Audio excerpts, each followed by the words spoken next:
Okay, so we are finally getting teases of cool breezes.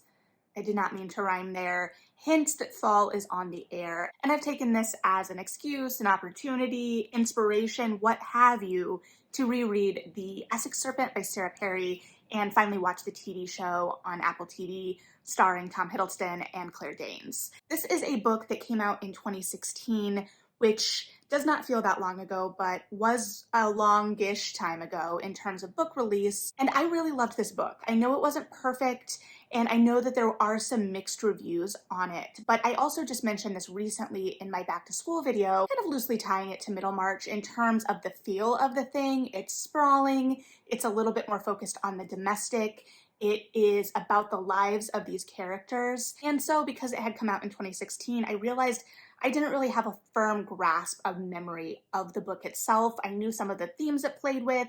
I remembered a lot of the feelings of reading the book, and I remembered the scene for sure where Will Ransom is chipping at the serpent on the church pew, but I didn't have the full thing. So I definitely wanted to revisit before I jumped into the show. And I was immediately pulled back into the world of the book in terms of the voice and style of the writing. And like I said, this is a kind of sprawling narrative. In terms of the book, it takes place basically over the course of a year. And so we have a lot of room to kind of spread out.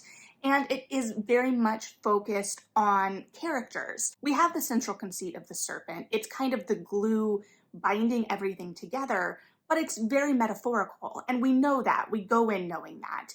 And the book and the show are both really pulling on these pressure cooker ideas and really kind of exploring modernity and myth, but is looking at this idea through the lens of people's lives and how they search for answers, how they find comfort. We've got a man of faith and we've got a woman of science, but they are much more complex beings than just the kind of centralizing ideas that they stand for or that are at the core of them. And it really is kind of exploring what ideas bring comfort and how, and also how ideas can coexist and morph and change. And change and metamorphosis is also really centrally at the heart of this, both in terms of the setting, in terms of time and place. We're again right smack dab in the Industrial Revolution, and the book and the show really do explore those class disparities. And we're also looking at these characters, especially Cora, who are at the precipice of change. We are entering Cora's life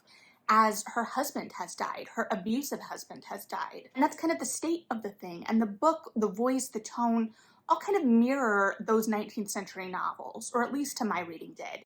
Could you argue that the prose was a little purpley sometimes? Sure, but I enjoyed it and I thought it fit. And I think that that then too is the challenge of translating this to the screen. You've got this sprawling novel, a very internal character-driven piece that is very much creating an atmosphere and a tone in the words and phrasing, and we have to then translate that with other design choices, artistic choices. And in many ways, I think this really does succeed at distilling the thing, and there were other choices that I was a little hesitant about. But all in all, I do think it really compresses the novel and gets at a lot of the main action of the novel in a really successful way. In some places, they were able to take action that occurred later and kind of move it up to kind of help the flow of their compressed story, because we are not looking over the course of a year here like in the book. We're going to tighten that time frame to up the urgency and the stakes of the piece. And I think upping those stakes and compressing things does make sense,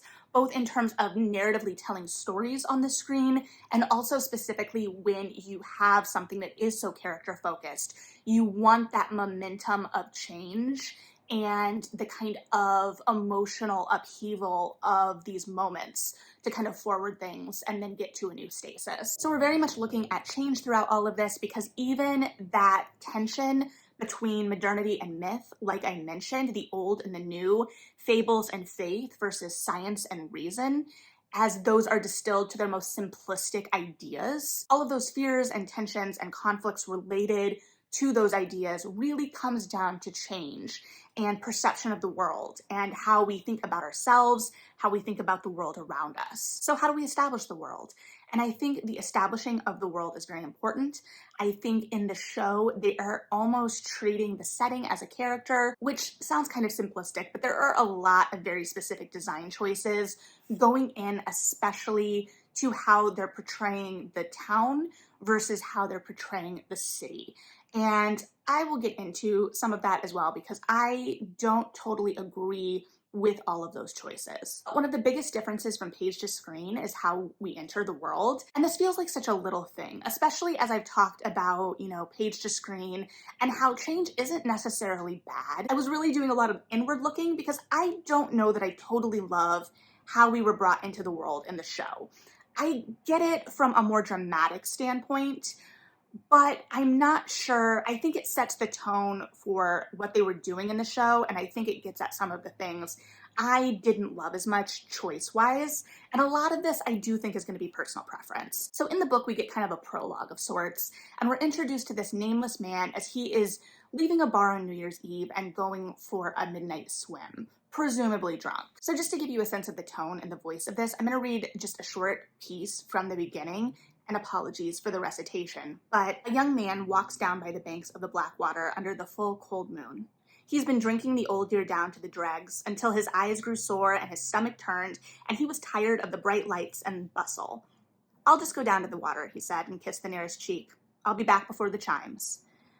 Now he looks east of the turning tide, out to the estuary, slow and dark, and the white gulls gleaming on the waves. So we're starting to get a sense of the feel of the place, and I do think the establishing shots in the show are beautiful, but we don't open with this man, and this man goes on to kind of think he's seeing something in the water, but he's drunk, we don't really know what's going on, and he's getting cold because he didn't bring his coat, and there is just kind of something off about this place. It feels a little dangerous, and then the light of the moon comes in and illuminates everything, and he feels foolish. He ends up going for a midnight swim, but we know that there's something more going on, something potentially wrong. And so we get this mix of this man potentially thinking he's seeing something and then kind of reasoning himself out of it. And I think that perfectly sets up the crux of the whole novel. And then we later find out that that body had washed up in Aldwinter. In the show, we start with Naomi, who is a very prominent figure in the book and friend of Joe, Will Ransom's daughter.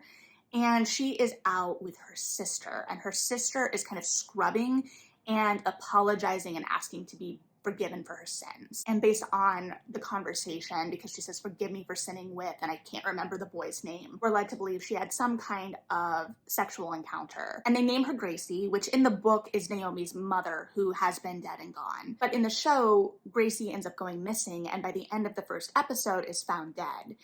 And there is a lot, I think, to unpack there, because I think the show then is kind of setting itself up looking at desire and when women are punished for their desire, and that is not the overarching theme completely, because we are still interrogating that idea of change and progress that I do believe is at the heart of things. However, I then think setting it up this way presents a different central conceit potentially. It puts extra emphasis on this idea, especially because we then cut to Cora and are seeing Cora in the last moments of her husband Michael's life. And then we get to see her navigate those first kind of stages of grief and the lack of grief, because for her, this is a liberation. And so then we are seeing her kind of balance what her desire for the rest of her life looks like, and also that she can desire things for the first time, that she was so trapped in this marriage and now she has this taste of freedom. So we are still brought into the world, but I feel like with the show, Aldwinter is presented with a heavier hand than I personally like.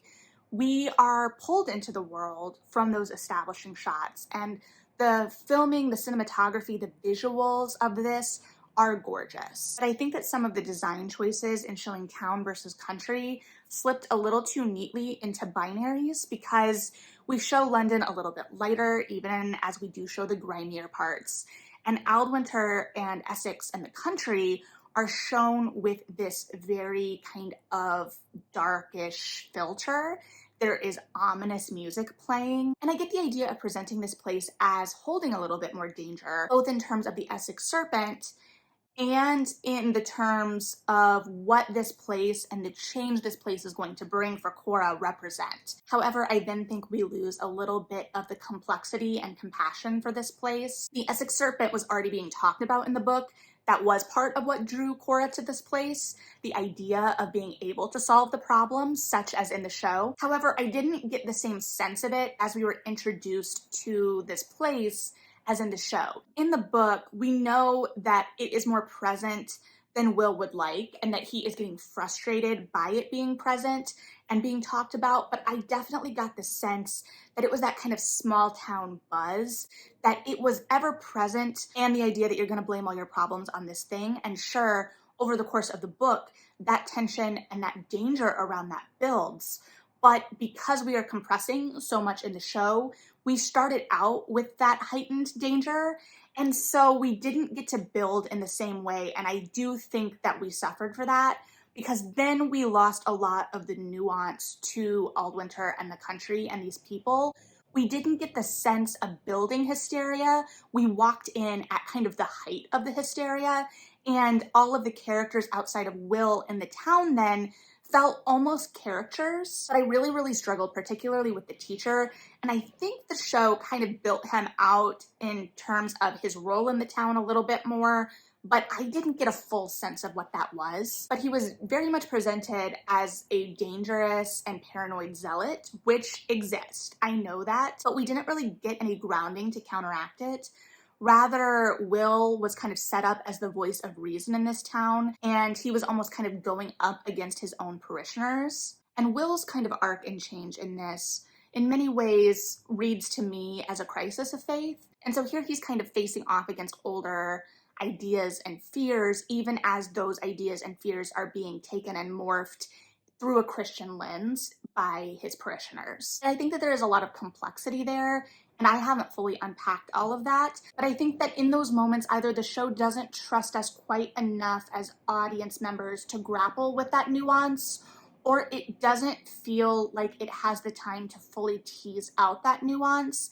And so it falls into presenting things in a little bit more, like I said, of a binary in terms of playing those ideas out against each other. I do still think it plays with a lot of nuance, but honestly, I found a lot of the nuance in acting choices, especially because when they first enter town and they're getting all of the kind of craze of the serpent, the kind of hysteria, like I said, that wasn't built to my reading to quite that fervor in the book at that point.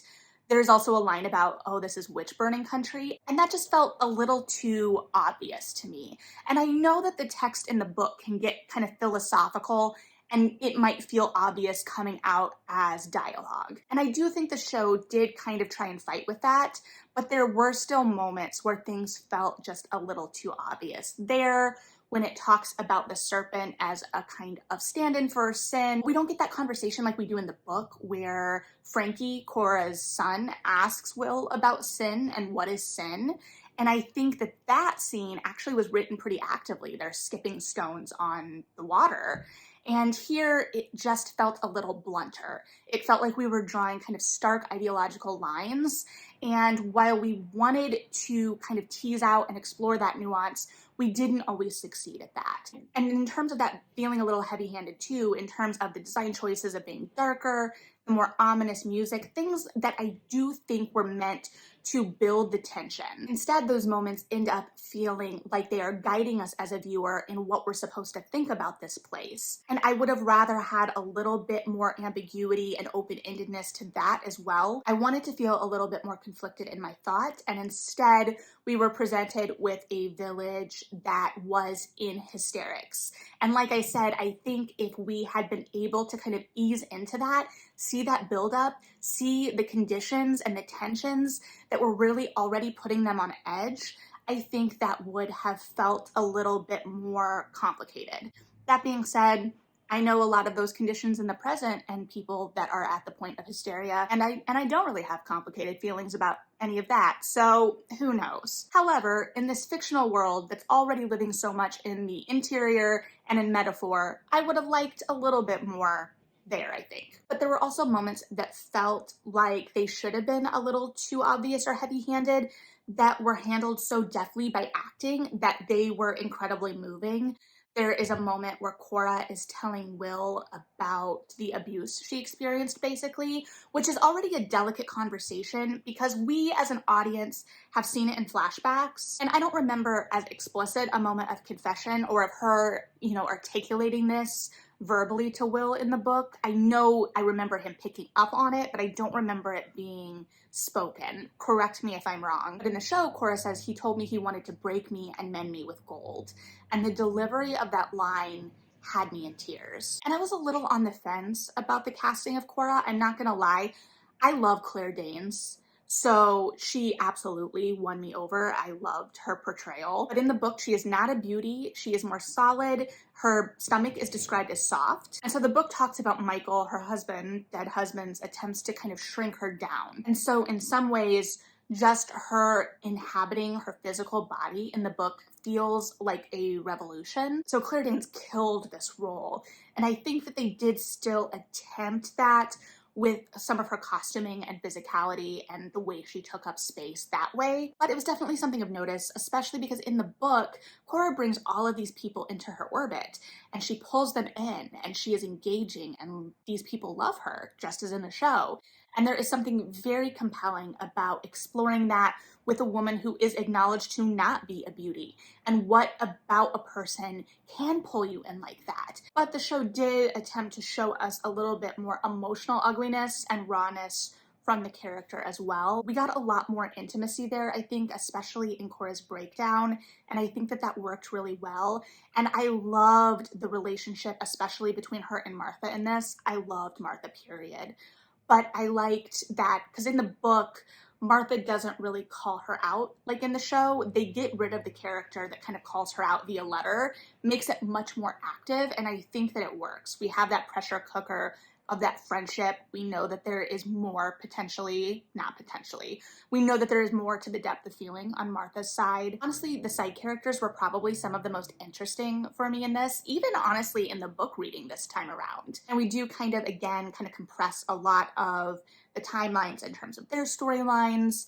We make Luke a much more active potential partner for Cora. We as audience members, like in the book, know that he is not a viable option for her, that she is not going to pick him, I should say. However, the way everyone else treats him and his feelings in this world, especially Martha, that is a very subtle change. And at first I wasn't sure what I thought about it, because in the book, Martha really dislikes Luke at first. And here she just kind of accepts him as part of the world as it changes. And I wasn't sure about that, especially because later, when Martha and Luke have a interaction, I wasn't sure how we were going to get there without some of that initial tension.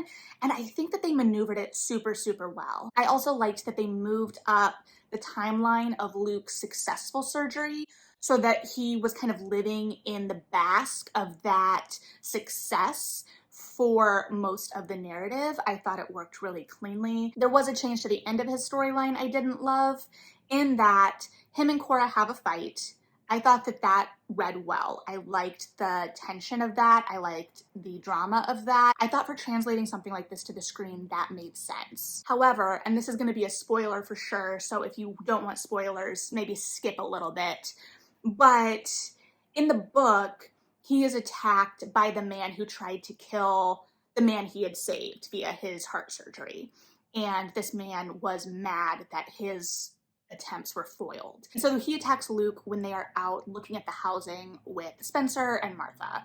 And so that housing scene actually made me very nervous because I thought the attack was going to come then, and it didn't make sense narratively for me at the time. I was like, how are they going to make this work? They haven't established this plot line. It doesn't feel like it's the right moment, and then it didn't happen. So in that way, it made sense. However, I'm not sure.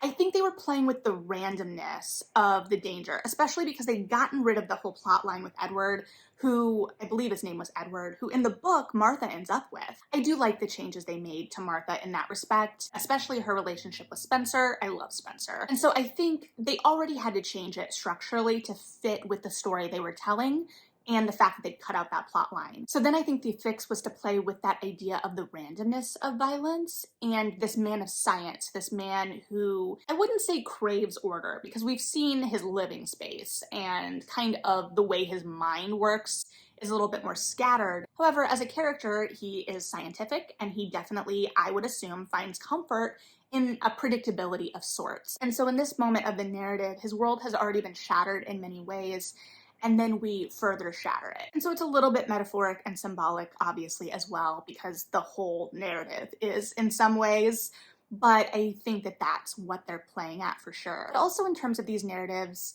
I found the last 3 episodes a little bit more compelling after they went to town. And I think a lot of that goes back to how the town was presented. I had a lot of anxiety watching those town scenes, I think because of the design choices, but again, it never felt rooted to anything too firmly. At first, it definitely played with the idea of Cora being an outsider and the town kind of approaching her as a potential bringer of this ill fortune, which the book doesn't do. There is not that sense of fear of the outside in the same way. At least I didn't pick up on it. I guess that doesn't mean it wasn't there. However, it was very much more at the forefront here. And so between those tensions and these kind of allusions to witchcraft at the beginning, which we get in the book, we see Joe and Naomi kind of doing like a witchy thing at night, but it's very much tied to the idea of like childhood and superstition. And so we're in many ways in the book watching these two friends become young women and watching the changes of that time. And as they grow apart, we do see the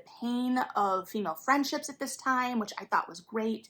I missed a little bit of the depth of that friendship in the show. We know they're friends, it's established, but it doesn't feel as fraught in the same way. And I think that that offered a lot of opportunities, especially as they did build up Naomi's character a lot in the show. And I think they were kind of showing this danger because we start to see Naomi be othered by the town as well. And I think that how that was portrayed was also potentially just not quite smooth enough for me. I don't know. I think that there are definite depths of exploration there, but it just, like I said, felt a little too heavy-handed. In terms of things that in the book felt potentially a little bit more heavy-handed, and I thought the show smoothed out a little bit, I really enjoyed the portrayal of Stella. Sure, there were moments toward the end that were a little harder, especially as she was kind of at the height of her sickness and not totally present. And that's really delicate and hard to play, and I don't think it was done badly. I just think that the rest of the narrative potentially didn't give it enough room to breathe. However, her character and her portrayal left me with some of the most to sit with,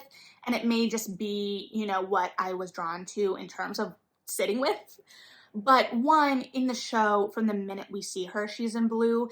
I read a piece somewhere or like a quote or something about how in the book she turns blue and they don't do that in the show. And just based on some of the wording, I had real questions about how they visualized her turning blue in the book. Because for me, it was just more about watching the sickness progress.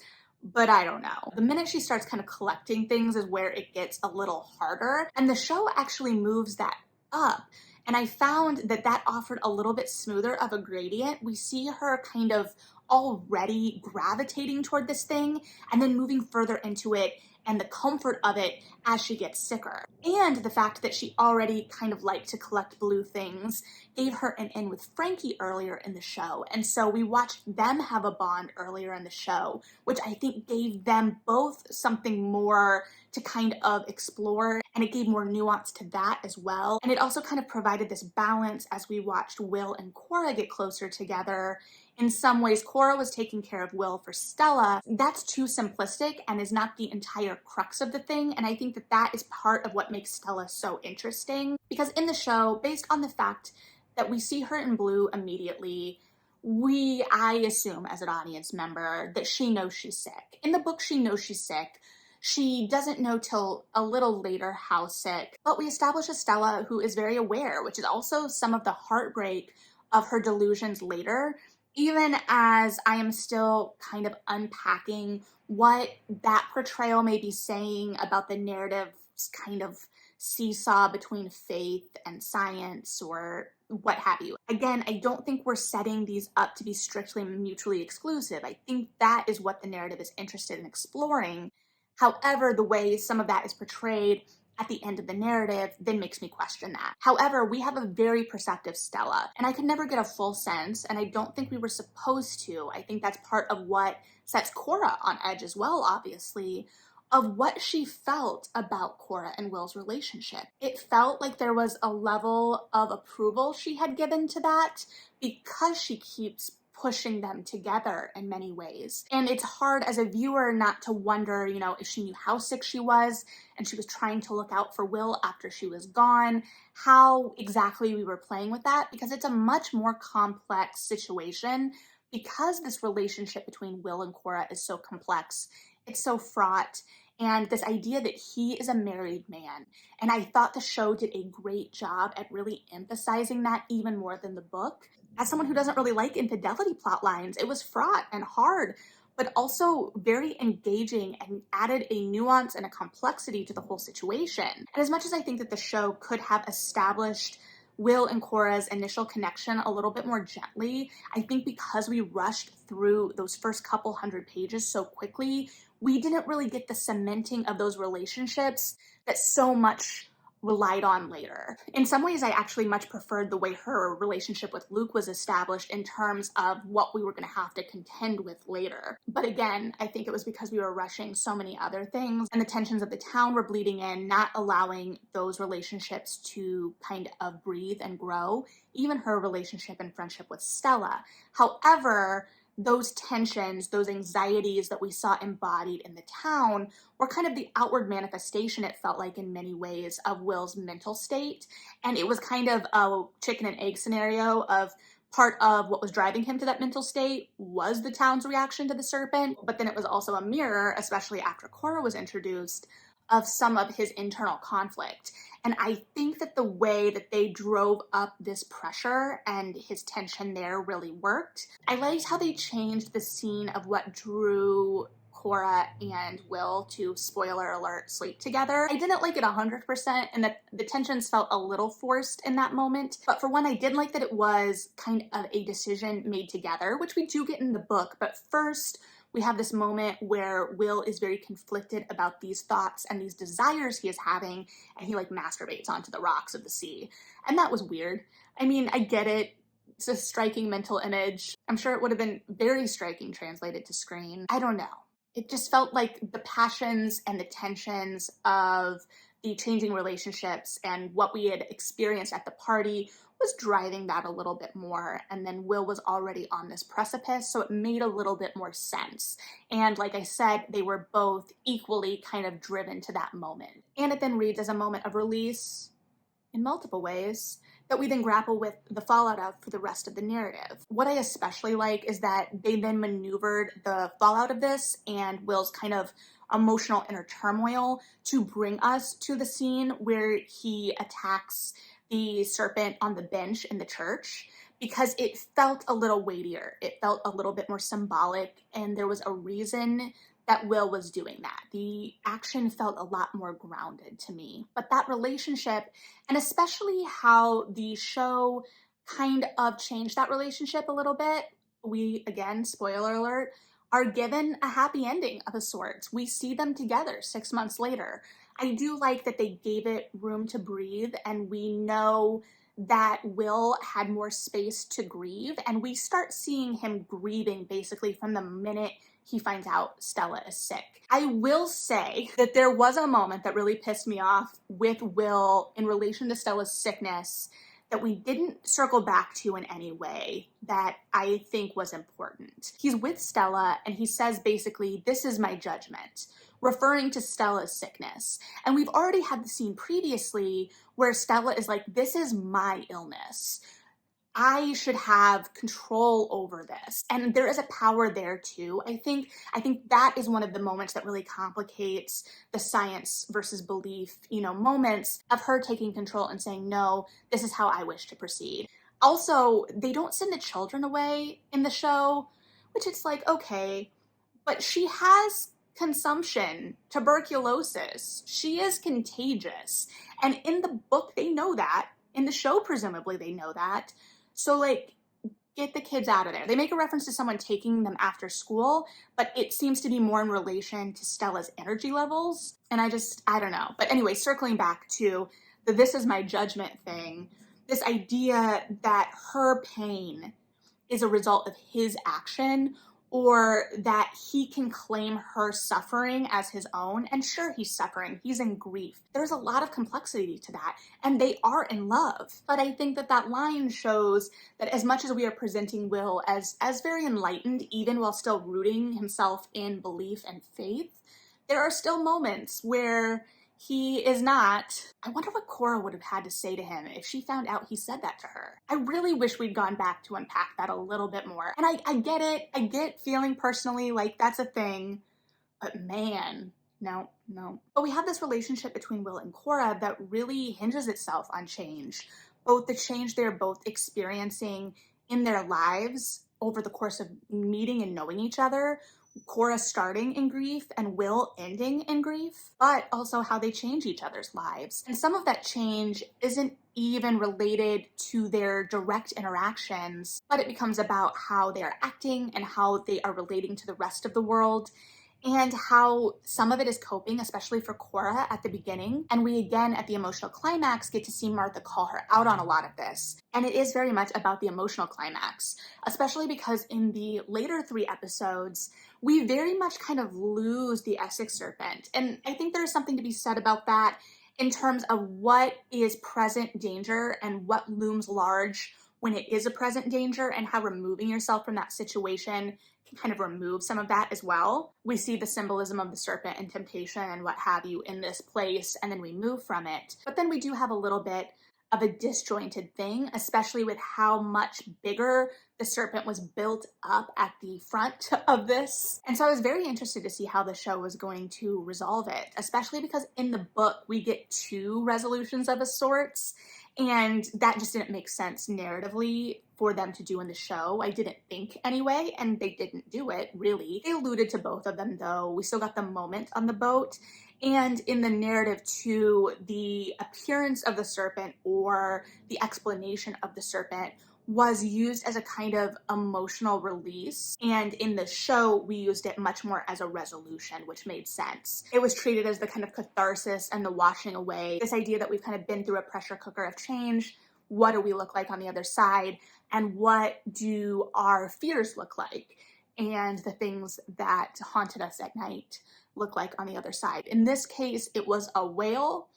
In the book, it was a very large fish. It did not specify exactly what that looked like. They were all woken up by this horrid stench one night. And I know that we can't really communicate that through the screen, though they did a great job at communicating the pain of Luke trying to hold a knife. That was hard. I think that the idea of the miasma and them being called to this place by this stench, this idea of rotting, was really compelling in a way that in the show it was just kind of like you wake up and everything is new. And I get it, but I would have liked to see that go one step further, I think, because in the book you have both the rotting and then it explodes. Like you see the bubbling of the stomach, and as a reader you're like, that's not a great sign. Maybe everyone should just take a step back. I get why we didn't do that in the show, because that would have been a lot production-wise to handle. And do we need that explosion? Rather, we let it rest as this sad, kind of washed up thing. I don't know. There's a lot there. There's obviously a lot to unpack with all of this. And as always, I'm barely scratching the surface. However, I think too, the way they treated the Essex Serpent in the show is of note, because we were kind of like in the water and getting water point of views. When Stella was in the water, we got the sense of a serpent through the murk. And that made sense because Stella thought she'd seen it. She'd wanted to have seen it.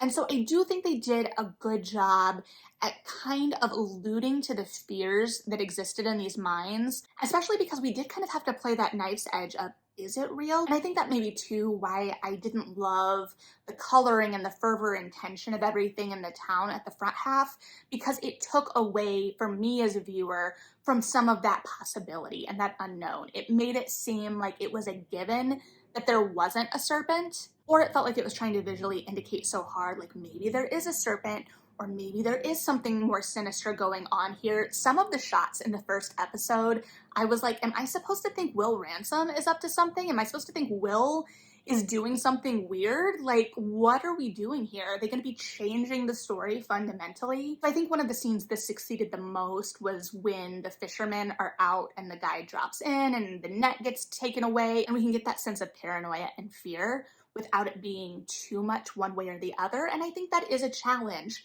because we do want to keep the question open, but we also can't lie to the viewer in what we're doing. And so by going to more like POV shots or those underwater shots and seeing glimpses of things, I think that that's a way to play with that unknown and murkiness, again, the symbolism of the big questions of the piece, without outright lying to the viewer, but still maintaining that tension. It does, though, beg the question then if maybe it would have been even more of an unknown, an open question, if we hadn't gotten anything from inside the water. There were some unquestionably gorgeous shots set up with the water for sure. We also had the gorgeous shots with both the boat, that I can't remember what the technical term for that was, but when they saw the kind of mirage of sorts, and then the night shining. And so we had these two kind of inexplicable natural phenomena over the course of the show that were explained, and we can still appreciate the beauty of, but then also wonder in the explanation. And so to have the two set up with the open question of the Essex Serpent at the end, we're like, well, things generally come in threes, so. And that's exploring a lot before we even touch on the class issues at play.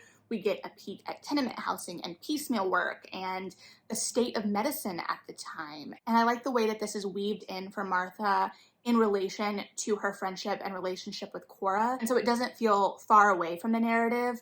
And it's also used to complicate and kind of confront Cora and her worldview and the way she navigates the world without it being used as a device to further Cora's development. And I also think that it is looking at that idea of, is advancement for advancement's sake always better? And so we're able to analyze some of the drawbacks of modernity too in the broad light of day. Again, I don't know where I fall on some of the lighting choices. It feels like we're making a delineation there that while it may be a choice to establish world more cleanly and the difference between the worlds more cleanly, it also feels like there is a potential inherent judgment to that, especially as we then move into lightness in the country. And I get it.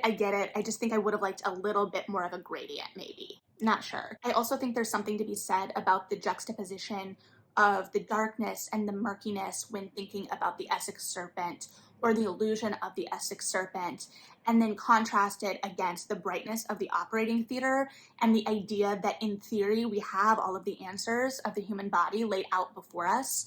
So while the Essex Serpent is clouded in this unknown, here we have this bright, illuminated space of answers. However, it's presented in a way that is also gruesome and frantic. And so I do think that there is some exploration, as much as I talk about, kind of the lightness and potential judgment of that. I think that they are exploring just what we're seeing under that light too. Again, there is a real challenge in moving this piece from book to screen because it does live so much in nuance and stillness and small moments, and it is so sprawling, and we're having to kind of distill that into a little bit more of an active form. We have to shape it a little bit more intentionally. And I think that the way they shaped it was actually really spectacular in a lot of ways because they kept so much of the heart of the action of the book. Sure, they cut characters, they cut down plot lines, like Charles Ambrose isn't as present, but all of those choices made sense and helped centralize the main storyline and the heart of these characters in a lot of ways. And I think in something that is so character driven, we really need to be honed in on those emotional journeys. I think that where people might struggle with this is that the first episode feels like it's setting you up for a thriller or some kind of supernatural thing going on. And that's not really what's at the heart of things here. So even outside of like the nuance and the complex explorations, which I think people are totally capable of, I feel like that first episode sets it up to feel like it's going to be much more plot driven than it is. I'm not saying it doesn't have plot. I'm saying that the characters are the main drivers for me in the narrative. If it's different for you, I would love to hear your interpretation because I would love a new angle of consideration. But for me, as a viewer, it feels more character driven. And so I believe that the casting of this, the way the actors are working with these characters, really serves the story a lot. They are doing a lot of the work here. So ultimately, I do think this succeeded in overcoming a lot of the challenges that existed in moving from page to screen in this. And I do love that they kept a lot of the visuals of the book in the show, both the cover being kind of echoed in the cover of the show, echoed in a lot of the suspenders in the show and the embroidery in the suspenders that you see.